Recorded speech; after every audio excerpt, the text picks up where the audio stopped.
২০ দাঁত ভেঙে দিতে উল্কার মতো ছুটে আসে এক উজ্জ্বল নক্ষত্র। আমরা ভারতকে দেখিয়ে দেব ইনশাআল্লাহ, এই পৃথিবীতে বাংলাদেশের সবচাইতে বড় দুশ্মন ভারত। সবচাইতে বড় দুশ্মন কে?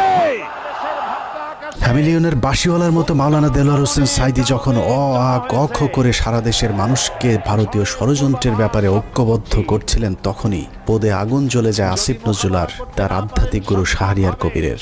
আমি আল্লাহর নামে কসম করে বলছি, আল্লাহ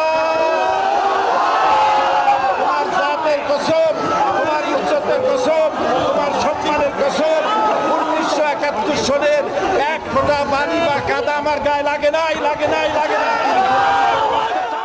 ভারতের বিরুদ্ধে গর্জে ওঠা সাঈদী ৮০-র দশক থেকে এদেশের মানুষকে ভারতীয় ষড়যন্ত্রের বিষয়ে সচেতন করতে থাকেন।